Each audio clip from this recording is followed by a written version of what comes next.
Welcome to an episode of the Unpinned podcast. I am the host, Pinterest manager, and content creator, Fenlee. I can't wait to share everything with you today, so let's dive right in.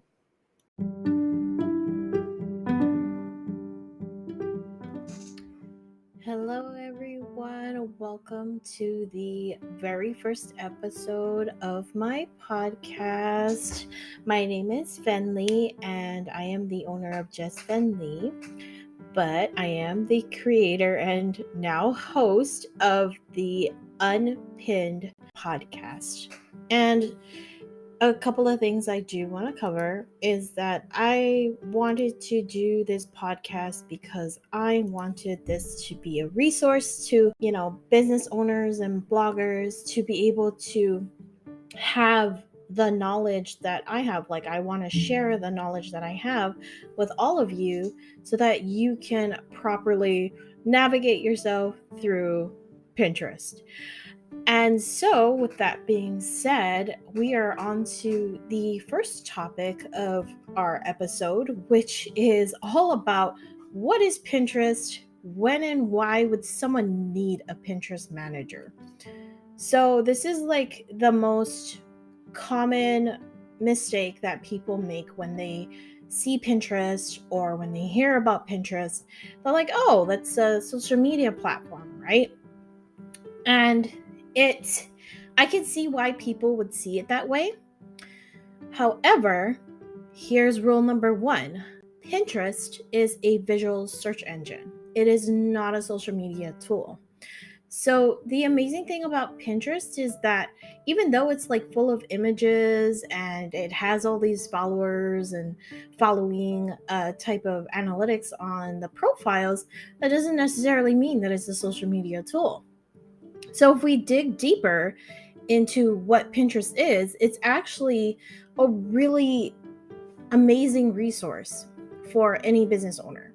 So if anybody that knows anything about Pinterest, Pinterest is a very open platform, meaning that people who are on there are searching for things that, they couldn't really find anywhere else, or they probably could if they Googled it.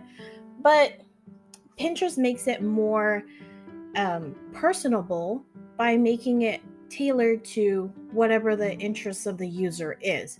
So that's one of the amazing things about Pinterest. The other amazing thing about Pinterest is that they're really, really good at predicting trends. Like, for the past 3 years that I've heard, because I've started getting into Pinterest about 3-4 years ago, is that they've gotten 8 out of their 10 predictions correct. And that's consecutively. Like, every single year for the past 3 years, 8 out of 10. And Pinterest, if you look at them, they're all about the future.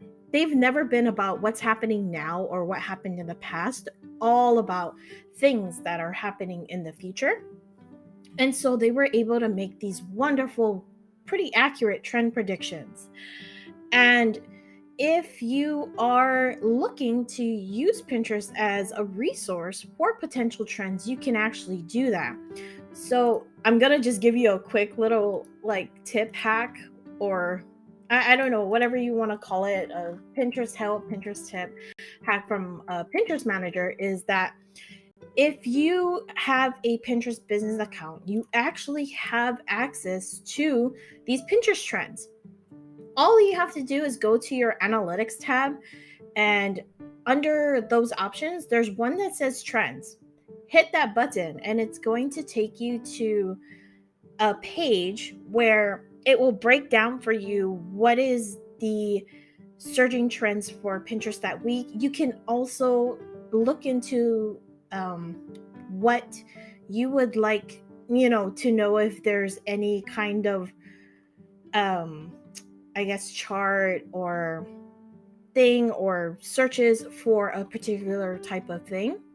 They have a search bar up there specifically to show you the trending ups and downs on a chart for searches of how many people are looking for it and how popular it is and everything else.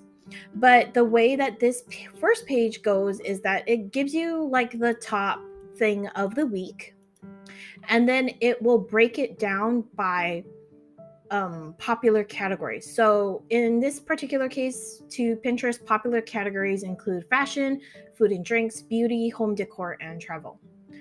Now, if you scroll to the bottom of the page, there is a box that says Pinterest Predicts. And if you hit the visit button, you can actually get insights to their Pinterest blog. Or in this particular case, they kind of changed it around now that I'm looking at it because I'm going through it with you. Is that this is their Pinterest Predicts categories. So they actually broke it down to a whole bunch of predictions that they're having for 2022 currently right now. You can go ahead and see their research and insights. They also have resources tab where you can check out their blogs. Their blogs are really super helpful as well, and they also do some trend predictions there from a month-to-month basis to see how the year is going. So that's how you can find out how to use Pinterest for prediction trends. So the other thing about Pinterest, and you're probably wondering, well, why is Pinterest so important, is that Pinterest values fresh content that is 100% yours. Whether it's a product or a blog, they really do put your content on the map. And Pinterest has 3 ways of sharing your content. There are standard pins, which is the pictures ones, and then there's the video pins, and then there's the idea pins, which are basically story pins. And I could go on and on forever about how you can use each one, but I think I'm probably gonna need like a few more episodes to really deep dive into each category of sharing content.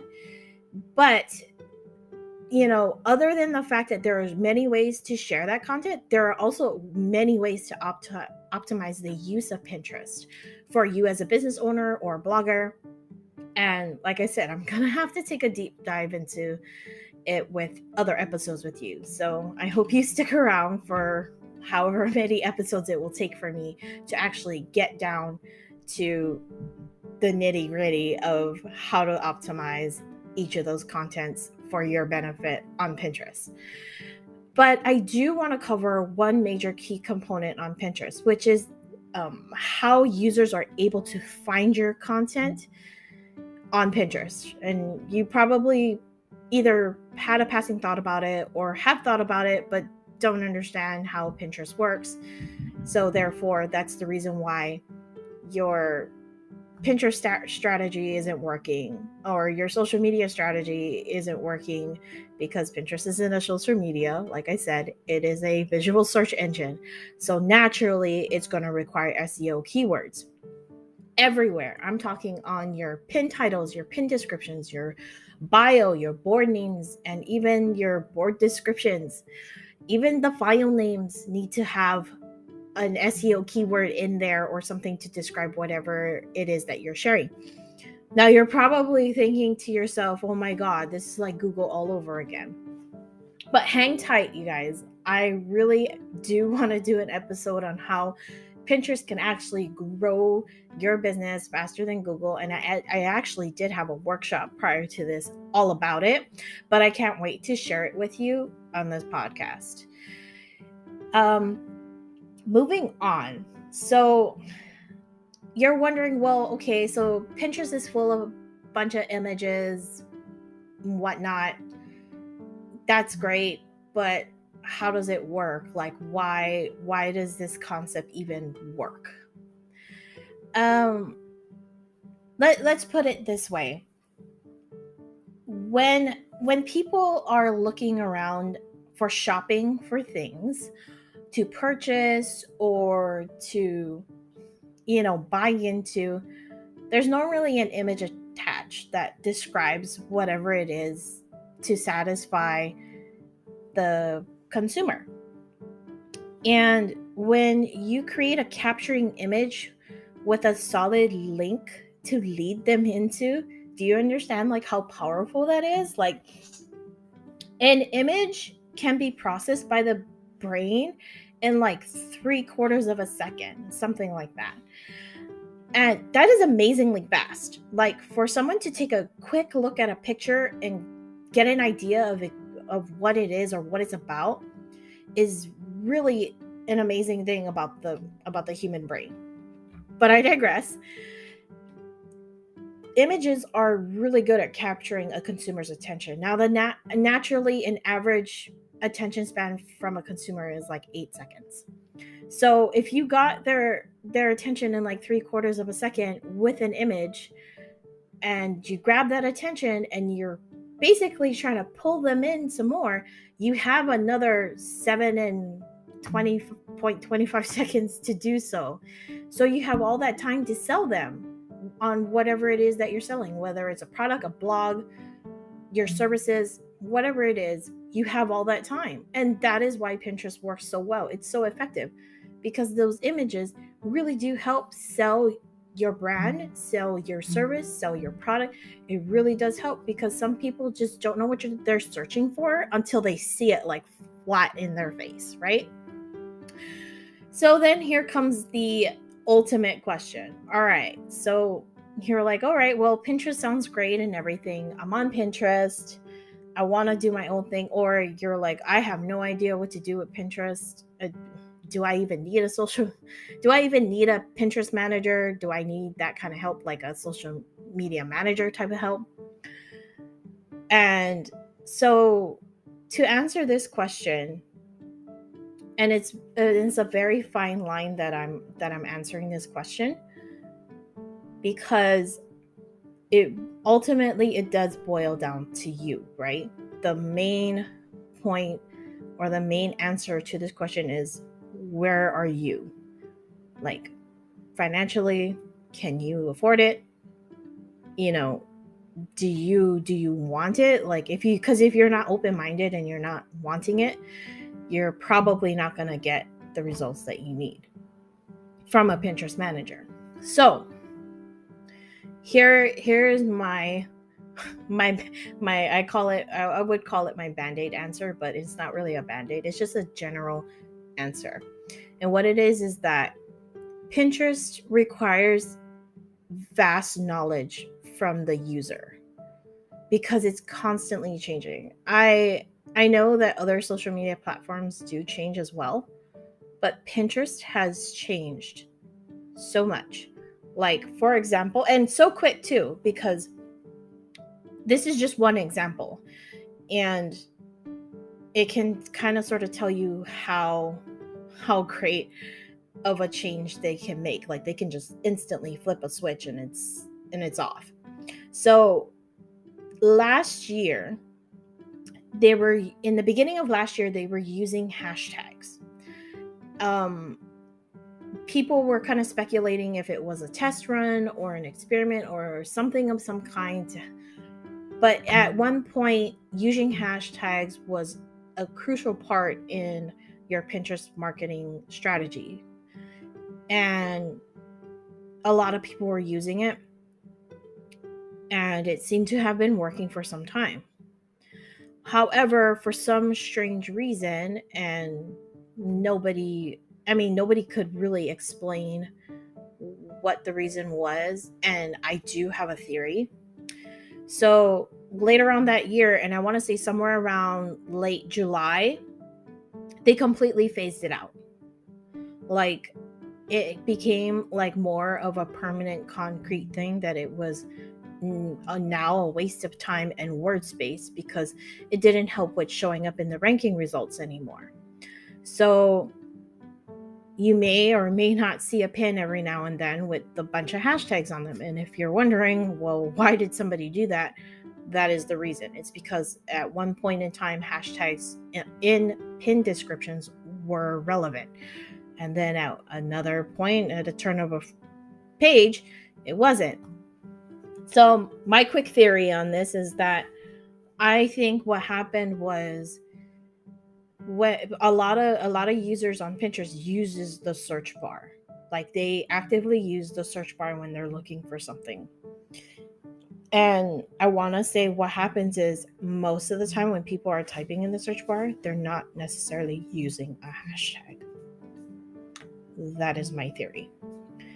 I don't know if Pinterest had it optimized to where if someone was to search on Pinterest for anything, that it would include the ones that had the hashtags on them, or if it doesn't. Not too sure. But again, I don't know why it really did surge in use and it actually did rank at one point. But that is my theory. So getting back to when and why you would need a Pinterest manager. So Pinterest managers, I guess you need to understand first that Pinterest managers can help you do several things. They can help you drive traffic back to your website. They can help you grow your email list. They can target your audience through the SEO keywords. They can save you the time and the money of you actually trying to figure it out for yourself. I mean, there is no problem in you wanting to do it yourself, but if you're it literally would save you the time and money, and instead of you trying to figure out, well, how does this work and what doesn't work and everything. The return on the investment is that you get time to work on your business while still reaching your business goals. So if you want to, grow your brand, like I said, drive traffic back to your website, that's the return of investment you get for hiring a Pinterest manager. Like I said, you can also grow your presence and brand, and you can also run ads on Pinterest. Running ads on Pinterest I'm not saying it's a difficult thing to do, to run ads on Pinterest, but it is a little bit more detailed, tedious. I don't know if that makes sense to any of you, but running an ad on Pinterest is very different from running an ad on social media. Also, Pinterest managers knows exactly what to focus on and how to help you get there. So even if you don't want to hire a Pinterest manager, I do know that there are Pinterest coaches that are available. Hence, ding, ding, ding, there's one right here too. But they can help you what to focus on and how to help you get there. So even if you think that maybe hiring a Pinterest manager may be out of your budget, or you don't feel too comfortable about handing over your Pinterest business account, which is totally understandable, then you can opt in for Pinterest management coaching, right? When would you need one? And like I said before, like, you honestly need to ask yourself several questions. Like, do you really want to build your traffic or email list? Do you have a financial backing? Do you want to grow your presence and your brand? Is your strategy on Pinterest working, or is it not working? And if you ask yourself these questions and you say, yes, and no, then you probably need a Pinterest manager. I mean, don't fight it. I mean, if you really want to, you can always sit down and have a free consultation. I don't know any Pinterest manager that doesn't offer a free consultation regarding their services. But if you're still unsure about whether or not you think it's the right time for you to hire a Pinterest manager, I would seriously consider looking around to find the right Pinterest manager for you. And don't be afraid to shop around. Schedule those free calls, those 30 minutes sit down and ask honest questions. Like, do you ask them, in your honest opinion, do you feel that I am in the right place to start a Pinterest business account? Or am I in a good place where I can do this, or are there other options that I can use? So those are the kind of questions that you can pretty much ask. And I think that pretty much wraps up everything I had to say. If you ever need help, of course, I am always here. I always keep myself open to any kind of questions, or if you want to drop me a voice message, you could totally do that. I think this thing allows voice messages, which is really cool. But you can always submit your questions to me, and I'm more than happy to answer them. And I will take the time to answer them on my podcast, because I feel like that's an exciting thing to do. So thank you so much for tuning in today. I really do appreciate it. I super duper love the fact that I actually was able to make this happen. Like, this is so exciting. And I can't wait to record my next episode. And if you would like to, you can book a discovery call with me to sit down and talk about your Pinterest strategy or goals. My website is at www.justfenlee.com. And again, thank you so much for tuning in. My name is Fenlee, and I am signing off my Unpinned podcast. Till next time, bye. Thank you so much for tuning in today. I know you learned something. Feel free to share it with others. And if you would like to connect with me through social media, all of my links are in the description below, where you can also sign up for my newsletter. You can even message me with your questions. I'm always here if you need me. Until next time, keep pinning.